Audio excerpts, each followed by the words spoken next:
pessoal, o título do nosso trabalho é E se nossa oficina não der certo? Ele foi desenvolvido por membros do Laboratório de Educação, Software e Sistemas, o LES, da Universidade Estadual de Feira de Santana. Os autores são eu, que sou o Diego Silva, Stephanie Souza e Roberto Bittencourt. Através de análise da bibliografia, a gente pôde perceber que o contato com o computador ele permite o desenvolvimento de habilidades intelectuais, sociais, culturais e motoras dos estudantes. Sendo assim, muitos países eles já se preocupam com a inserção da computação na educação básica para ter esse desenvolvimento dos estudantes. Alguns desses países que já fazem essa inserção são a Austrália e a Inglaterra. Porém, no Brasil, ainda não existe no currículo base nacional essa demanda. Então, sendo assim, quando ocorrem essas iniciativas, elas são de formas mais pontuais e através de atividades extracurriculares. Atualmente vem crescendo consistentemente o número de publicações, de relatos acerca dessas atividades extracurriculares, né, de ensino de computação. Porém, existe um problema também, porque a maioria dessas publicações, elas são acerca de experiências que deram certo, né? Experiências exitosas. E a gente, em contramão a isso, resolveu trazer uma experiência que não deu tão certo, para poder elencar esses pontos de falha e poder melhorar eles em próximas experiências.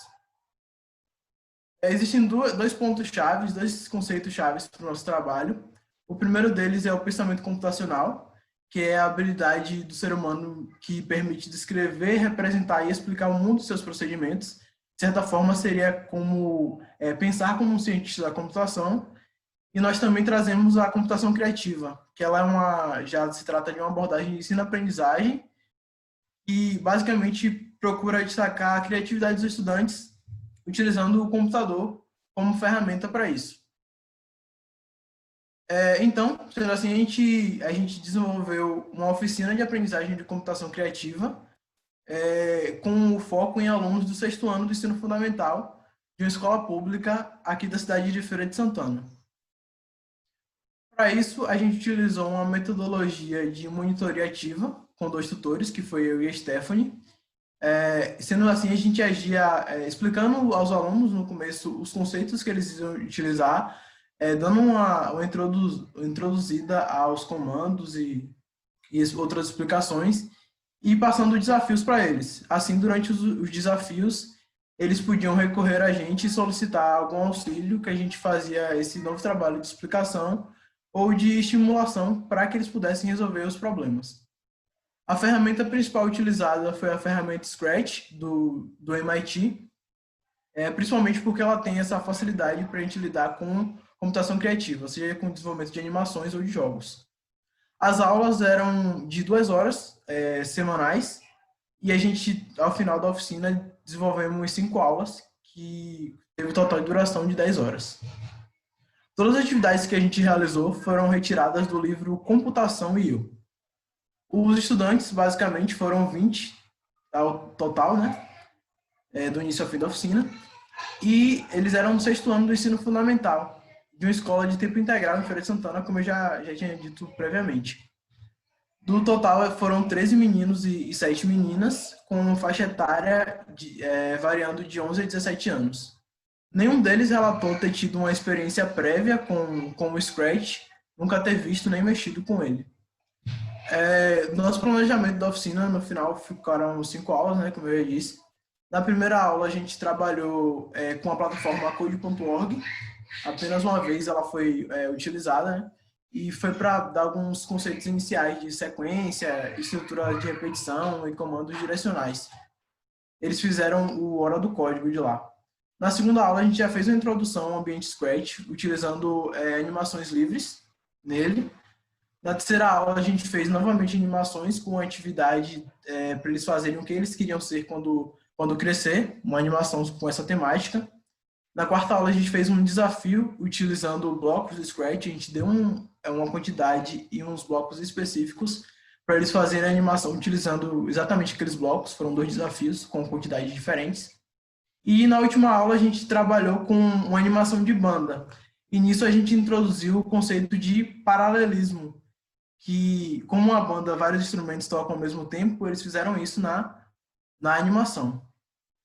Com essa experiência, a gente conseguiu tirar algumas lições muito importantes. No começo da oficina, os alunos não estavam tão motivados quanto a gente esperava que eles fossem estar, né? Então, e a gente conseguiu resolver isso a partir do momento que a gente utilizou o artifício da competição. A partir do momento que a gente tornou aquilo uma competição, dando a eles pontos para eles receberem uma recompensa ao final da oficina, eles passaram a se motivar mais e ter um engajamento maior na oficina, tanto em tentar terminar as atividades mais rapidamente, quanto em fazer trabalhos com uma qualidade melhor.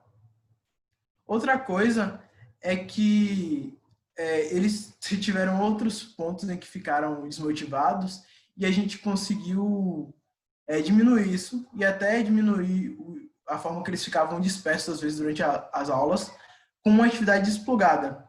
A gente realizou uma atividade desplugada envolvendo repetição e condicionais novamente e a gente percebeu que eles ficaram mais engajados com isso. Outra lição aprendida foi que o interesse pela computação ele afeta diretamente o desempenho dos alunos, porque às vezes a gente parte da premissa de que todos os alunos eles são interessados por computação e que querem mexer com computação. Só que isso nem sempre acontece. E nesses casos, o aluno não se sente motivado o suficiente para desempenhar as atividades propostas.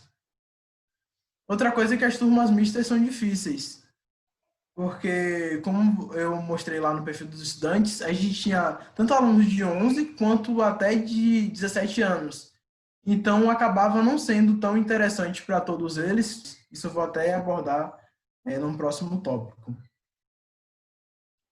Outro ponto é que as interrupções por agentes externos, elas podem acabar com o rendimento dos estudantes. A escola era de tempo integral e a gente ocupou o espaço que era de uma aula de ciência e tecnologia. Mesmo assim, os alunos eram constantemente convocados durante a oficina para realizar outras atividades. Às vezes, treinar para uma competição esportiva ou fazer artesanato, qualquer outra atividade que a escola demandava. Isso fazia com que eles ficassem meio desfocados. Nem sempre as atividades criativas são as mais eficazes, talvez por eles não serem sempre estimulados a trabalhar a criatividade. Às vezes, eles se sentiam meio perdidos quando a gente estimulava eles a criar. Já quando eram atividades mais direcionadas, quando já tinham um modelo, eles tinham que seguir apenas aquele modelo para fazer alguma coisa, eles conseguiam desenvolver melhor. E a frequência na oficina, ela afeta diretamente a eficácia dela, porque a gente teve 20 alunos, mas nem todos frequentaram do início ao fim.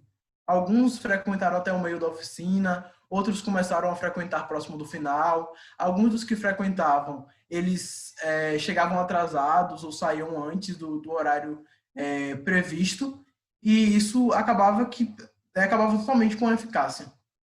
A partir disso, a gente conseguiu fazer algumas considerações, né?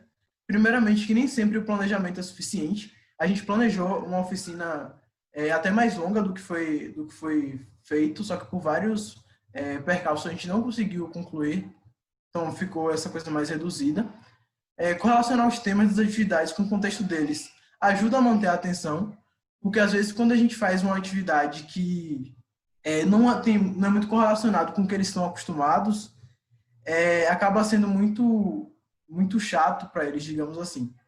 E algumas atividades podem ser remodeladas para que sejam mais atrativas para o público, certo? Porque assim como tem essa diferença de faixa etária, uma coisa que é interessante para um aluno de 11 anos pode não ser tão interessante para um aluno de 17. E ele pode achar isso infantilizado e não querer desempenhar as atividades. Essas foram nossas principais considerações. Então, obrigado. Esse foi o nosso trabalho. E aí também está nosso contato para quem quiser tirar alguma dúvida específica que não possa ser feita aqui nesse momento, ou dar alguma sugestão ou alguma crítica. Muito obrigado.